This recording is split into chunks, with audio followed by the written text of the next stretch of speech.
Last में भारत और भूटान वच्चेना संबंधों सुधी जोयो। हवे आपणे आवे छे भारत और श्रीलंका वच्चेना संबंधो। तो हवे आपणे भारत और श्रीलंका वच्चेना जे संबंधो छे तेमां आपणे जोईए तो सौथी पहेली बाबत एम आवे छे कि भारत और श्रीलंका वच्चेना संबंधो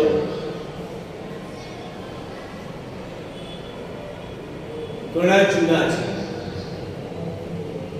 क्या संबंधो छे? भारत और श्रीलंकाना संबंधो घणा जूना छे। जेमां आपणे कहे छे के घणा भारतीयो અને એમાં પણ ખાસ કરીને તમિલ લોકો, ઘણા આપણા જે ભારતીય લોકો છે અને એમાં પણ ખાસ કરીને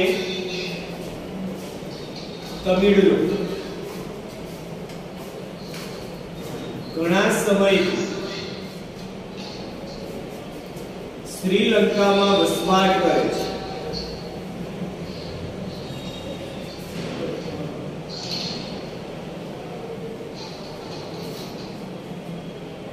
बराबर, श्रीलंका में वसवाट करे छे अने तेमना नागरिकतानो प्रश्न बंने देशों वच्चे तेमनी नागरिकतानो प्रश्न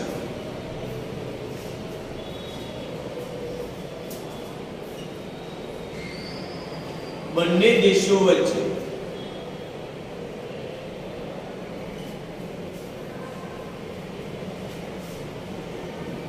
मतभेदनो मुद्दो हतो। शेनो मुद्दो? तो के मतभेदनो मुद्दो। એટલે આપણે એમ ધ્યાનમાં રાખવાનું કે ભારત અને શ્રીલંકાના સંબંધો ઘણા જૂના છે અને એમાં પણ ખાસ કરીને તમિળ જે ભાષા એટલે કે તમિળ લોકો એટલે કયા કે જે તમિલ ભાષા બોલનારા લોકો છે જે ઘણા સમયથી શ્રીલંકામાં વસવાટ કરે છે અને તેમની નાગરિકતાનો પ્રશ્ન એ ભારત અને શ્રીલંકા વચ્ચેના સંબંધોનો વચ્ચેના મતભેદનો મુખ્ય મુદ્દો હતો। જેમાં આપણને કહે છે પણ બંને દેશોએ વાટાઘાટો દ્વારા તેનો ઉકેલ લાવ્યા છે। સેના દ્વારા? એ બંને દેશો વાટાઘાટો દ્વારા તેનો ઉકેલ લાવ્યા છે અને આજે આપણે જોઈએ તો બંને દેશો વચ્ચેના સંબંધો સુમેળભર્યા રહ્યા છે। એના પછી આપણને કહે છે શ્રીલંકાના તમિલ લોકો કયા श्रीलंकाना तमिल लोकोने थतो अन्याय दूर थाय।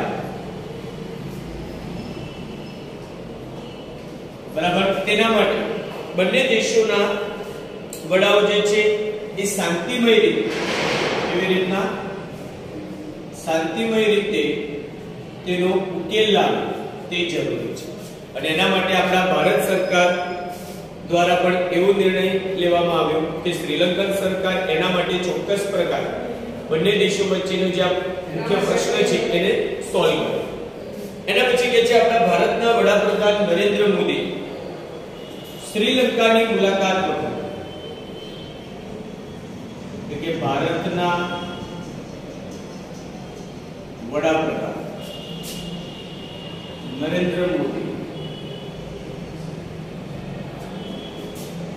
श्रीलंका की मुलाकात वखत बराबर आ ध्यान रखो कि જ્યારે શ્રીલંકા ની મુલાકાતે ગયા હતા ત્યારે તમિલ પ્રભાવિત વિસ્તાર કયો તમિલ પ્રભાવિત વિસ્તાર જાફનાની મુલાકાત લીધી।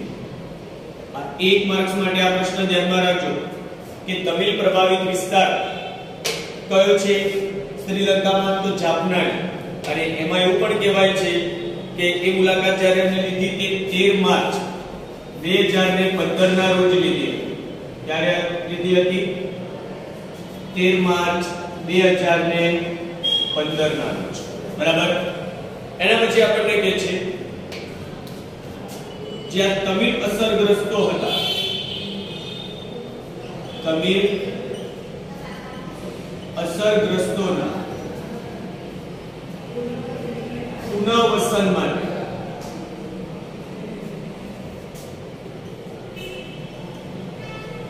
भारत सरकारनी सहायथी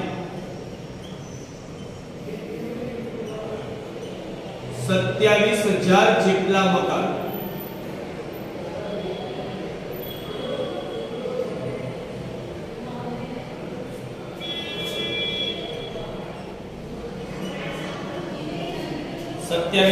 જેટલા મકાનો તૈયાર થઈ રહ્યા છે, એટલે કે બનાવાયા છે આજે. અને આજે શ્રીલંકા સાથે ભારતના સંબંધો ઘણા સારા રહ્યા છે. એના પછી આપણને કહે છે ભારત અને નેપાળ સાથેના સંબંધો.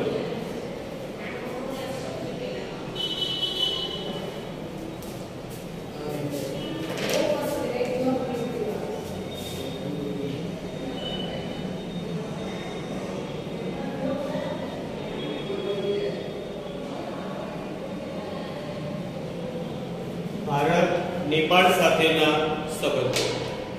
હવે આપણે એમાં એવું કહેવાય છે કે ભારત અને નેપાળ વચ્ચેના સંબંધોની શરૂઆત બંને દેશો વચ્ચે કરવામાં આવેલી સમજૂતીથી થઈ. એ બંને દેશો વચ્ચેના સંબંધની શરૂઆત ક્યારે થઈ? કે જ્યારે એ બંને દેશો વચ્ચે કરવામાં આવેલી સમજૂતીના આધારે થઈ હતી. જેમાં અને એ સમજૂતી જે છે 1950 માં કરવામાં આવી અને બંને દેશો એકબીજાના સાર્વભૌમ અને પ્રાદેશિક અખંડિતતાનું જતન સ્વીકાર્યું છે અને તથા બંને દેશોના નાગરિકોની મુક્ત અવરજવરને પણ ત્યાં માન્ય રાખી છે. એનો મતલબ આપણે ખાસ ધ્યાનમાં રાખજો કે નેપાળના જે લોકો છે તે આપણા ભારતની અંદર આવી શકે છે અને ભારતના લોકો નેપાળની અંદર જઈ શકે છે. જેમ આપણે નથી કહેતા કે કોઈ પણ દેશમાં જવું હોય તો આપણે વિઝાની જરૂર પડે, બરાબર? ખાલી આ દેશમાં ભારતીય લોકોને જવા માટે માત્ર પાસપોર્ટની જરૂર પડે છે. એટલે કે અહીંયાથી આપણે પાસપોર્ટ હોય આપણી પાસે તો આપણે ક્યાં જઈ શકીએ? સીધા નેપાળમાં જઈ શકીએ છીએ, બરાબર? તે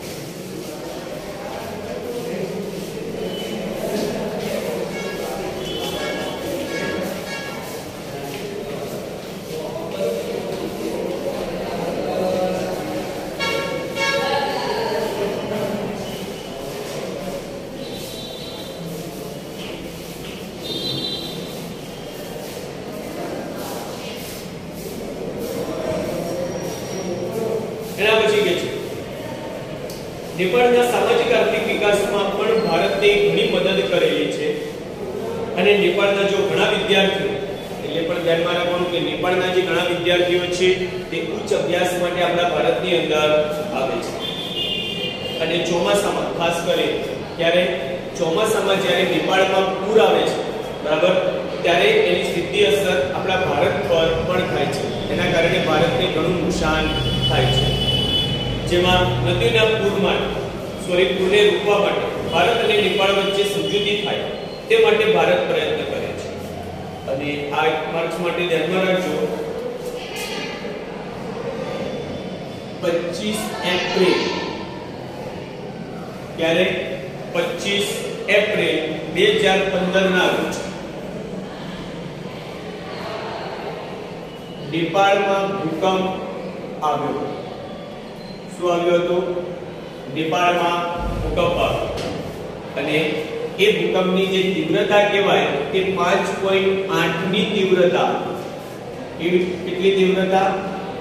5.8 ની તીવ્રતા હતી અને જેમાં કહેવાય છે કે લગભગ 8000 જેટલા લોકો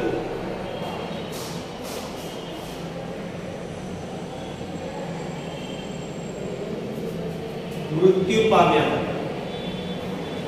શું થયા હતા? મૃત્યુ પામ્યા. એટલે આપણે એક માર્ક્સ માટે ધ્યાનમાં રાખવાનું કે 25 એપ્રિલ 2015 ના રોજ નેપાળની અંદર શું થયું હતું કે ભૂકંપ આવ્યો અને ભૂકંપની તીવ્રતા કેટલી હતી? તો કે 5.8 ની તીવ્રતા, જેમાં 8000 જેટલા લોકો મૃત્યુ પામ્યા. કેટલા?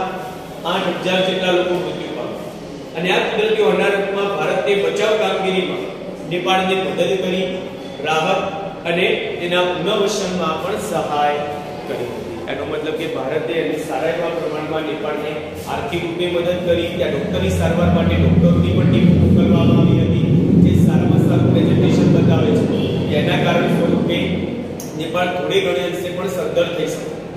કારણ કે એક સાથે આવી ભૂકંપની પરિસ્થિતિ સર્જાય અને ભૂકંપ આવ્યા પછી જે પ્રોબ્લેમ ક્રિએટ થયો અથવા જે પબ્લિક જે લોકો છે ત્યાંના એ મૃત્યુ પામ્યા, એમનું પુનર્વસન તો કરવું પડે, એમને સ્થાયી રૂપે જે એમનો પરિવાર છે, એમનું ફેમિલી છે, એમને પણ સારામાં સારી રીતના રાખવા માટે થઈને ભારત સરકારે એમને સારા એવા પ્રમાણમાં મદદ કરી છે.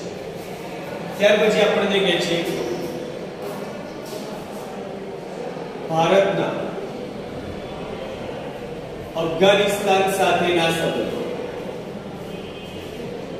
કોની સાથેના? અફઘાનિસ્તાન. એટલે આપણે ધ્યાનમાં રાખીશું કે ભારત અને અફઘાનિસ્તાન વચ્ચેના સંબંધો કેવા રહ્યા છે. તો જેમાં આપણને કહે છે ભારત અને અફઘાનિસ્તાન વચ્ચેના સંબંધો જે કહેવાય તે મૈત્રી ભર્યા રહ્યા છે. કેવા રહ્યા છે? ભારત અને અફઘાનિસ્તાનના સંબંધો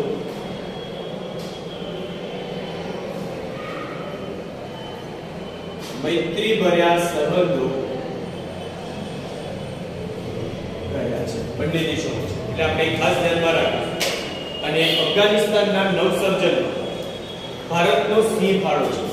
સમજો કે તેના અફઘાનિસ્તાનના નવસર્જનમાં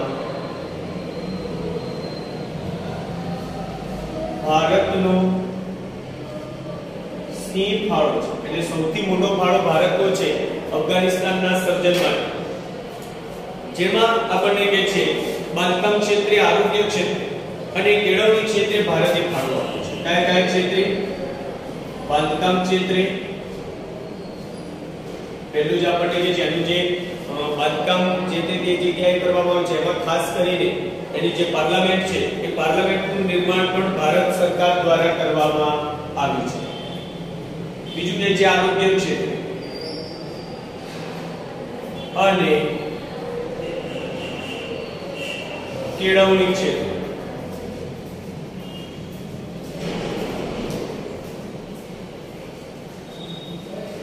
ભારતે તેમાં સહકાર આપ્યો છે. અને જેમાં આપણને કહે છે કુદરતી આપત્તિ વખતે પણ તેને મદદ કરી છે. અને અફઘાનિસ્તાનની પાર્લામેન્ટ, કયું? અફઘાનિસ્તાનની પાર્લામેન્ટ હાઉસનું નિર્માણ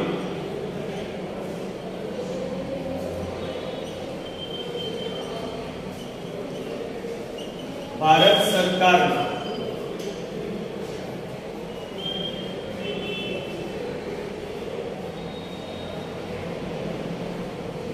ભારત દેશના સહકારથી થયું છે.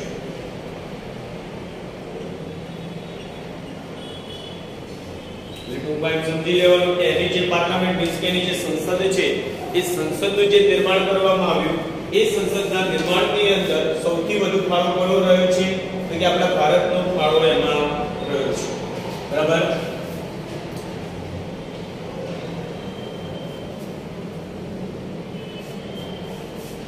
એના પછી ભારતના મ્યાનમાર સાથેના સંબંધ.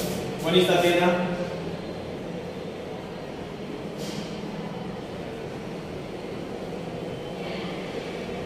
ભારતના મ્યાનમાર સાથેના સંબંધો. જો ભારતના મ્યાનમાર સાથેનો સંબંધો સુમેળ ભર્યા રહ્યા છે. ભારતને આઝાદી મળી ત્યાર પછી મ્યાનમારને આઝાદી મળી એટલે 1 માર્ચ માટે ધ્યાનમાં રાખવાનું કે મ્યાનમારને 1948 તે સ્વતંત્ર થયું. બરાબર. એના પછી અને બંને દેશો વચ્ચે મૈત્રીપૂર્ણ સંબંધો જળવાયા છે. અને મ્યાનમારે ભારત સરકાર પાસે આઝાદી બાદ એને ભારત સરકાર પાસે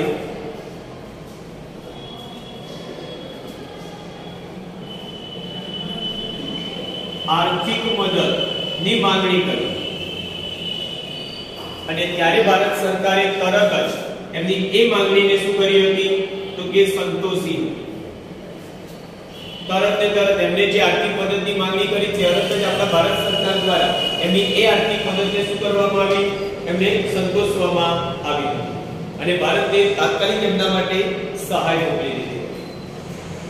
પછી કે છે કારણ કે ભારત મ્યાનમારને આર્થિક રીતે મજબૂત કરવા માંગતો હતો.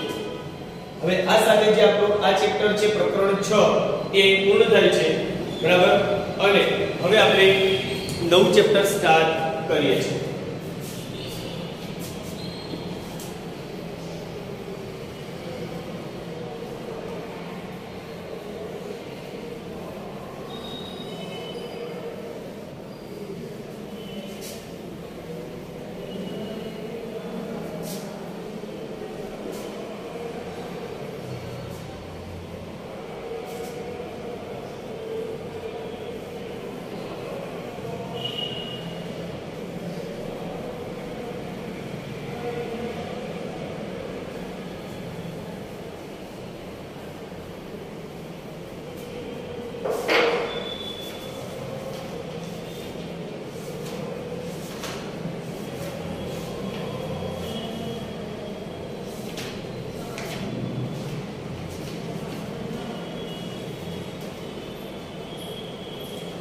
જો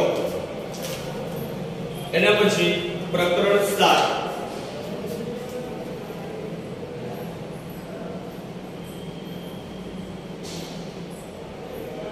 સ્વાતંત્ર્યોત્તર ભારત,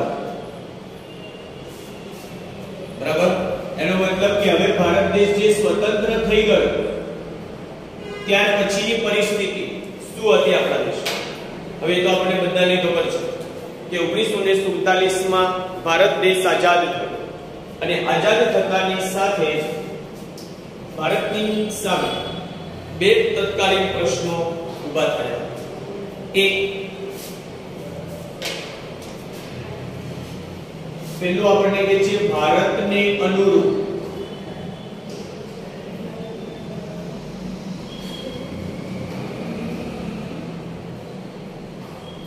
બંધારણ ઘડવું. પહેલો પ્રશ્ન કયો હતો? ભારતને અનુરૂપ બંધારણ ઘડવું, બરાબર.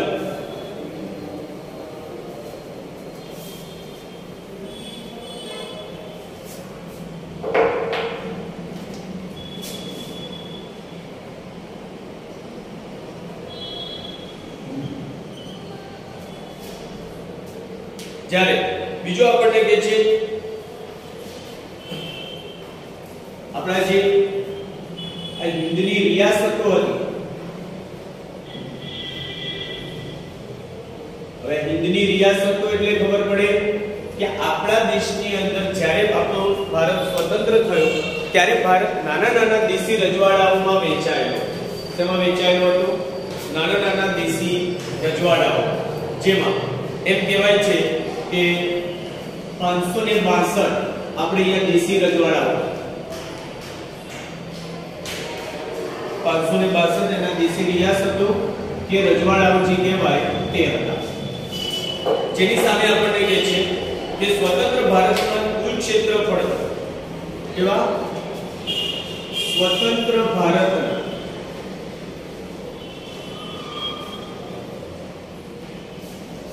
કુલ ક્ષેત્રફળ 48% ક્ષેત્રફળ. કેટલા ટકા? 48% ક્ષેત્રફળ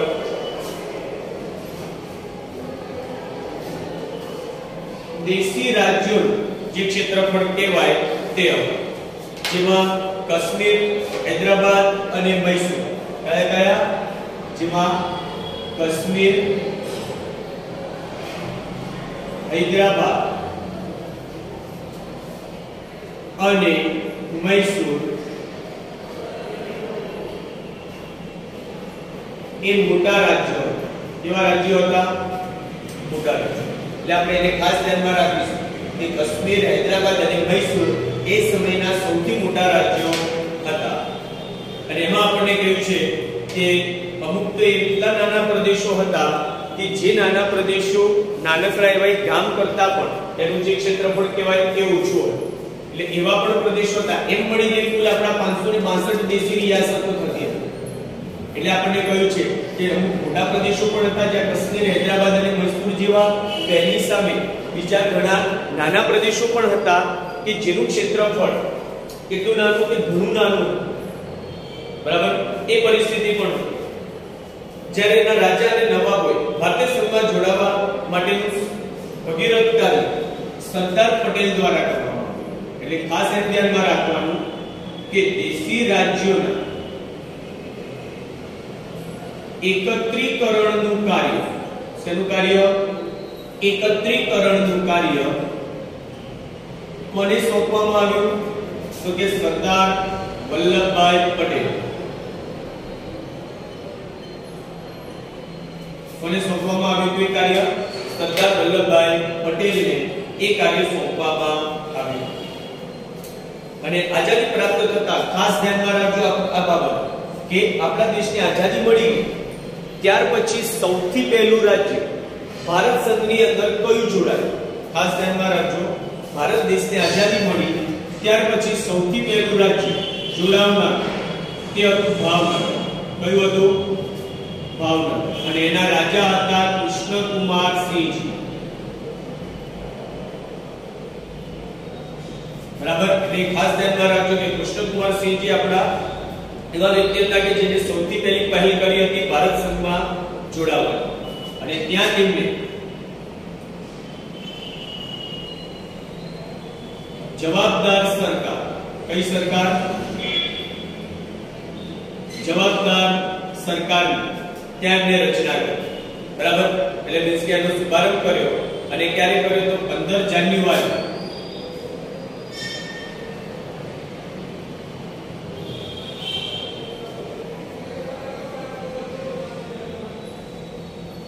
1948 ક્યારે કર્યો હતો? 15 જાન્યુઆરી 1948 ના રોજ ભાવનગરની અંદર કૃષ્ણકુમાર સિંહજીએ જવાબદાર સરકારની રચના કરી. અને સરદાર પટેલના પ્રયત્નથી સંયુક્ત સૌરાષ્ટ્ર રાજ્યની રચના થતા ભાવનગર રાજ્યને શું કરવામાં આવ્યું? તેમાં વિલીન કરી દેવામાં આવ્યું. ત્યારે 15 ફેબ્રુઆરી 1948. આ પણ બાબત આપણે ધ્યાનમાં રાખીશું. બરાબર. કે જ્યારે સૌરાષ્ટ્ર રાજ્યની રચના થઈ. કયું રાજ્ય? સૌરાષ્ટ્ર. એટલે સૌરાષ્ટ્રની અંદર ભાવનગર વિલીન થયું. મીન્સ કે એમાં જોડી દેવામાં. અને ક્યારે એને જોડી દેવામાં આવ્યું? તો કે 15 ફેબ્રુઆરી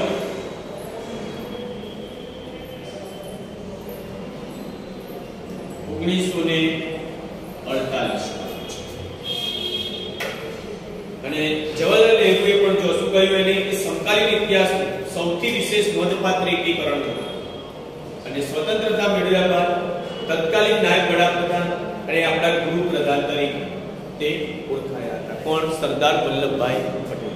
એટલે સમજો કે એમણે આ કાર્ય કર્યું. જે કાર્ય કર્યા પછી જવાહરલાલ નહેરુએ એ કાર્યને શું કહ્યું? કે સમકાલીન ઇતિહાસનું સૌથી વિશેષ નોંધપાત્ર એકીકરણ ગણાવ્યું.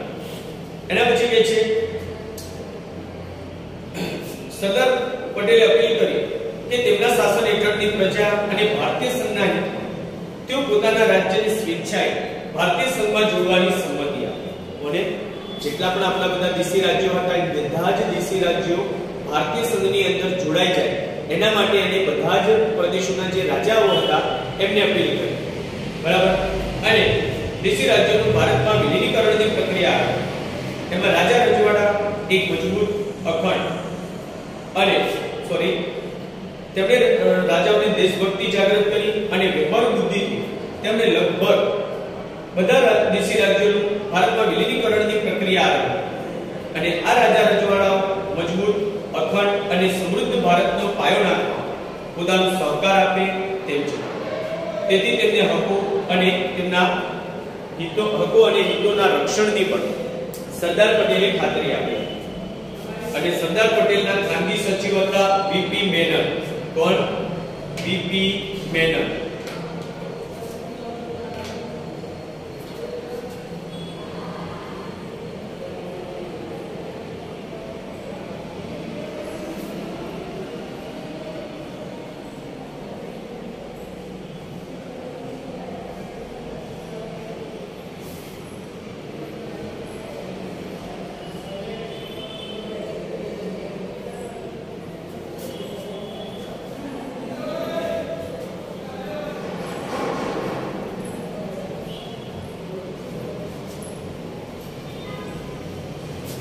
વીપી મેનનની સહાયથી જોડાણ પદ શું કીધું? જોડાણ ખત અને જૈસે थे કરાર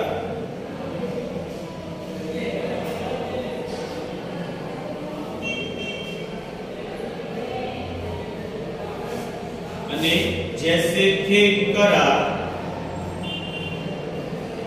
નો મુસદ્દો તૈયાર કર્યો શું કર્યો जैसे थे करार નો મુસદ્દો એને તૈયાર કર્યો આપણે ધ્યાનમાં રાખવાનું કે સરદાર પટેલના ખાનગી સચિવ કોણ હતા તો શ્રી વીપી મેનન અને એ જ વીપી મેનને જોડાણ ખત અને जैसे थे करार નો મુસદ્દો તૈયાર કર્યો એના પછી જો આપણને કહે છે અને સંબંધિત પ્રધાનો અને રાજ્યની સંયુક્ત સમિતિએ તેને આખરી સ્વરૂપ આપ્યું અને રાજાઓને પણ આ મુસદ્દાથી સંતોષ થયો અને હૈદરાબાદ જૂનાગઢ અને કાશ્મીર સિવાય આ ત્રણ નામો યાદ રાખજો હૈદરાબાદ જૂનાગઢ અને કાશ્મીર સિવાય 559 કેટલા 559 રાજ્યો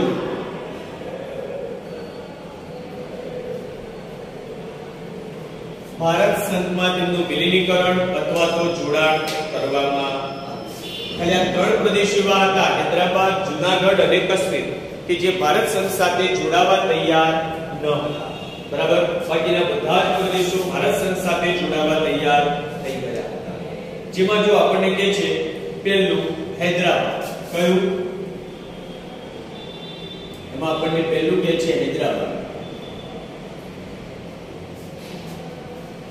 તો જો દક્ષિણ ભારતમાં આવેલ હૈદરાબાદ રાજ્યમાં જેના રાજા હતા કોણ હતા તો કે નિઝામ હતા કોણ હતા નિઝામ હૈદરાબાદ રાજ્યના રાજા કોણ તો કે નિઝામ હતા અને નિઝામે પોતાના રાજ્યને 15 ઓગસ્ટ ના રોજ સ્વતંત્ર જાહેર કર્યું શું કર્યું પોતાના રાજ્યને અને સ્વતંત્ર જાહેર કર્યું મીન્સ કે એ ભારત સંઘ સાથે જોડાવા તૈયાર નથી એમ સાબિત થયું અને એને પોતાની ભૌગોલિક પરિસ્થિતિને ધ્યાનમાં લેતા તેને ભારત સાથે જોડાવવું જોઈએ કેમ કારણ કે હૈદરાબાદ ચારે બાજુથી ભારત સંઘના પ્રદેશોથી ઘેરાયેલો એવું હતું તે ચારે બાજુથી ભારત સંઘના પ્રદેશોથી ઘેરાયેલો હતો અને તે એક સ્વતંત્ર રાષ્ટ્ર તરીકે વિકાસ કરી શકશે નહીં તેથી શું થયું તે પોતે એક સ્વતંત્ર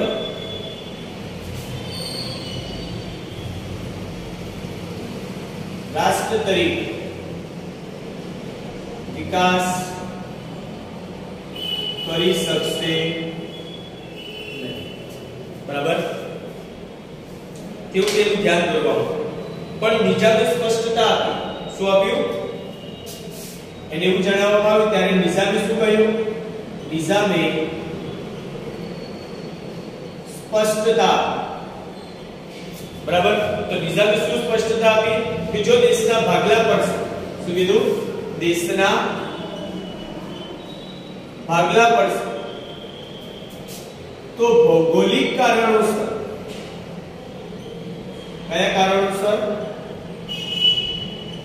ભૌગોલિક કારણોસર તે પાકિસ્તાનમાં જોડાશે કોની સાથે તો કે પાકિસ્તાન સાથે અને વૈચારિક કારણોસર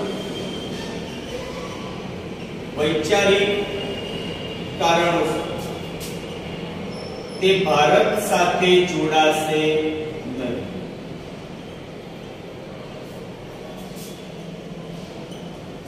આવી એને સ્પષ્ટતા ધ્યાનમાં રાખો ક્યાં સુધી આવવા માંગે છે સેન્ટેન્સ કે નિઝામે શું સ્પષ્ટતા આપી કે જો ભારતના ભાગલા પડે તો તે ભૌગોલિક કારણોસર કોની સાથે જોડાવાનું પસંદ કરશે પાકિસ્તાન સાથે અને વૈચારિક કારણોસર તે ભારત સંઘ સાથે જોડાશે નહીં એવી નિઝામે સ્પષ્ટતા બરાબર આના કારણે તે સ્વતંત્ર રહેવાનું પસંદ કરશે અને નિઝામને સમજાવવા વાટાઘાટો શરૂ કરવામાં આવી અને નિઝામ વતી વાટાઘાટો કરનારને સરદાર પટેલે સ્પષ્ટ જણાવ્યું કે હૈદરાબાદની જનતા ભારત સંઘમાં ભળે એમાં જ તેમનું હિત છે એનો મતલબ શું કે હૈદરાબાદની જે જનતા છે એ હૈદરાબાદની જનતા ભારત સંઘમાં જ ભળે બરાબર એ માં જ બધાનું હિત છે તો નિઝામના અધિકારીઓ અને સેનાએ પ્રજા પર અત્યાચાર ગુજારવાનું ચાલુ એટલે મીન્સ કે આના માટે એક શબ્દ વપરાયેલો છે ત્યાંની જે પ્રજા કહેવાય ને એની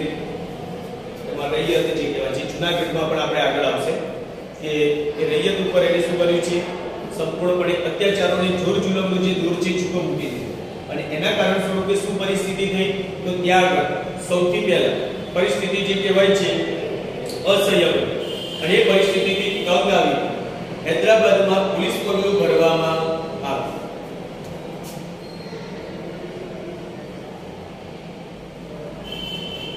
મીન્સ કે ત્યાંની જનતા ઉપર અત્યાચાર એટલે આપણે જોર જુલમ કહેવાય છે એમને દમન નીતિ જે કહેવાય છે એ એની ઉપર વધારે ને વધારે પ્રમાણમાં ત્યાંની પ્રજા ઉપર કરવામાં આવ્યું જેના કારણે સ્વરૂપે ત્યાં પોલીસ પગલું ભરવામાં અને એ પોલીસ પગલું ભરતાની સાથે હૈદરાબાદના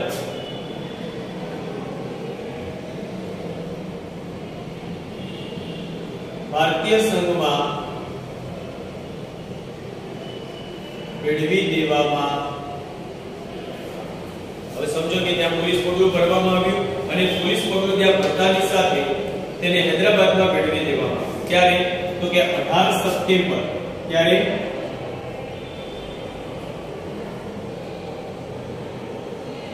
1948 ના રોજ એને શું કરવામાં આવ્યું સીધું ભારત સંઘની અંદર જોડી દેવામાં આવ્યું અને બીજી બાજુ નિજામે શું કર્યું શરણાગતિ સ્વીકારી એને જ્યારે જોડી દેવામાં આવ્યું ત્યારે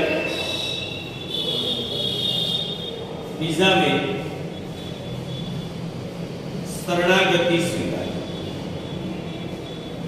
શું કર્યું નિજામે મીન્સ કે હારી ગયો છે એવું એને માની લીધું એને શરણાગતિ સ્વીકારી અને નિજામને તેમના હિતોના રક્ષણની બાંયધરી આપવામાં આવી એમાં ખાસ ધ્યાનમાં રાખજો કનૈયાલાલ મુનશીએ અગત્યની ભૂમિકા ભજવી તેમાં કોની તેમાં કનૈયાલાલ મુનશી કોને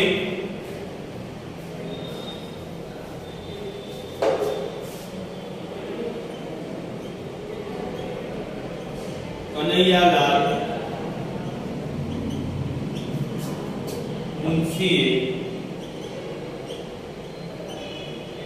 અગત્યની ભૂમિકા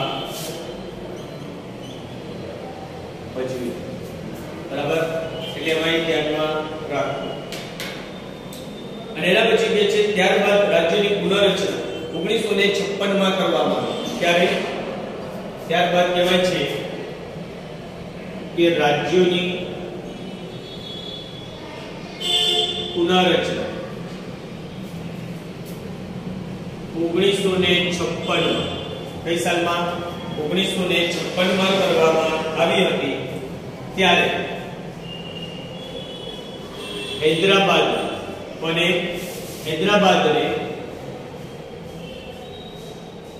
આંધ્રપ્રદેશમાં કયા રાજ્યમાં આંધ્રપ્રદેશમાં સમાવી લેવામાં